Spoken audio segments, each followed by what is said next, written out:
Гласот на Америка на македонски. Преку една деценија вашиот прозорец кон САД. А сега, директно од студиото во Вашингтон.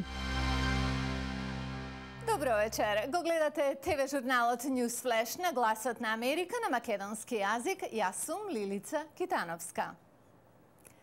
И еве дел од тоа што прави наслови денеска. Доделена е Нобеловата награда за физика. Обама и Ромни виртуелно изедначени во трката за Белата куќа. Менингитисот продолжува да зема жртви во САД. Почнуваме со вестите. Денеска во Стокхолм, Шведска е објавено дека Нобеловата награда за физика за 2012-та ја добиле американецот Дейвид Вајнленд и французинот Серж Арош. Наградени се за нивната работа, независно еден од друг во областа на квантната физика или поточно квантната оптика, што се однесува на преземање и манипулација на частичките на светлината. Американскиот претседател Барак Обама и републиканскиот кандидат Мит Ромни ја пренесуваат нивната кампања во клучната држава за изборите Охајо. Последните анкети покажуваат дека тие се виртуелно изедначени. Охајо и уште неколку сојузни држави каде гласачите не се определени во мнозинство за еден или за друг кандидат ќе бидат одлучувачки во ноември.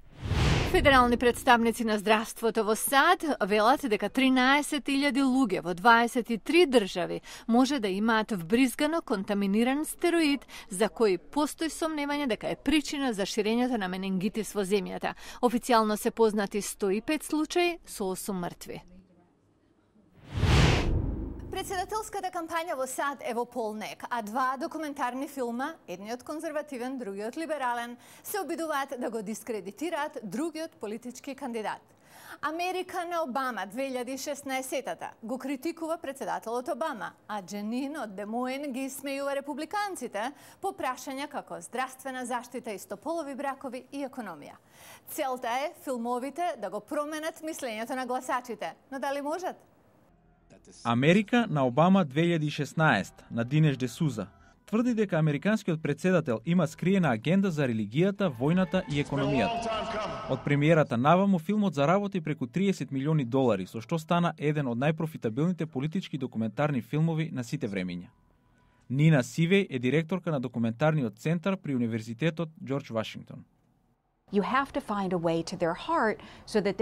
Треба да најдете пат до нивното срце, за да ви дадат, да речеме, повеќе од $25 и да наведат други да дадат. Тие одат од куќа до куќа и регистрираат нови гласачи. Страстно ја објаснуваат политичката цел, во случајов пораз на Барак Обама. Либералниот документарец Дженин од Демоин е насочен кон добивање на симпатиите на демократите преку исмејување на републиканските кандидати. Се портретира Дженин, која ја игра Джейн Едит Вилсон, како републиканка од Ајова која присуствува на вистински републикански собери. Дженин остро се противи на планот за здравствена заштита на председателот Обама, пошто го губи работното место и здравственото осигурување во време кога заболува од рак на дојка. Таа нема пари да плати и кога ја е понудена помош, вели во ред само да не е Обамакеар. Вакви филмови не се ништо ново. Неколку месеци пред изборите во 2004 година Мајкл Мур излезе со документарецот Фаренхајт 9/11, во кој се критикува поранешниот председател Џорџ Буш. Филмот заработи речиси $120 милиони од продадени влезници. Ова беше најголемиот документарец досега, а дали значеше пораз за Џорџ Буш? Не.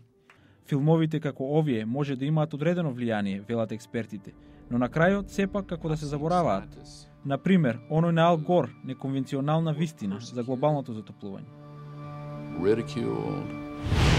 Познати се по многу имења, но Роми е името што тие го преферираат. Како и да ги викате, ги има насекаде во светот и многу малку се разбрани.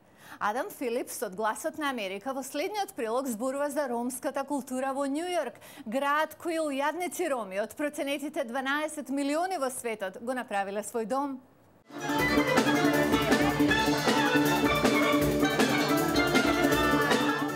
Ромската музика и прослава се во полнек, во епицентарот на тринеделниот ромски фестивал Ноќниот клуб Дром во Њу Јорк. Се работи за музичката култура на луѓе кои мигрирале на север од Индија пред околу 1000 години и се населиле главно во Јужна и Источна Европа, на Балканот и во денешна Русија. Продуцентот Мехмет Деде вели: Сакам да мислам дека во Њујорк сите сме помалку цигани во срцето. Исмел Лумановски раководи со бендот New York Gypsy All Stars. Тој себе си се гледа како културен амбасадор.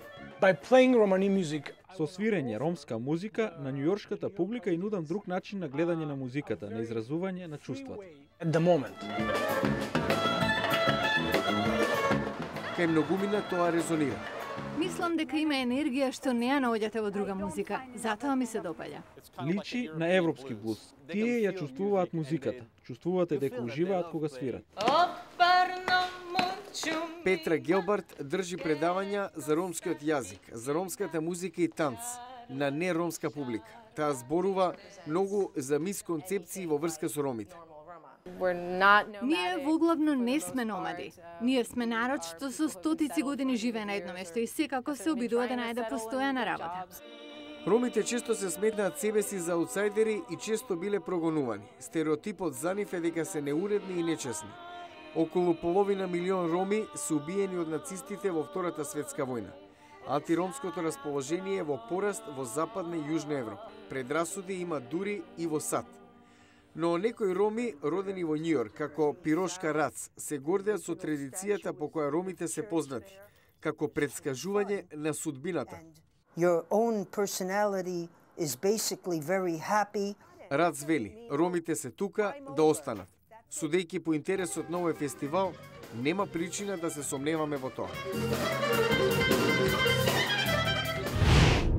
Светската здравствена организација проценува дека 25% од лековите продавани во сиромашните држави се лажни.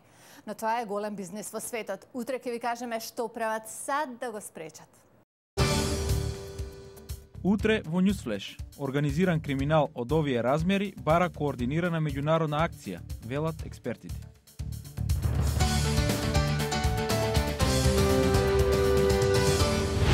И тоа е се за емисијава. Ве чекаме овде и утре, а до тогаш на располагање ви е нашата интернет страница glasnaamerika.com.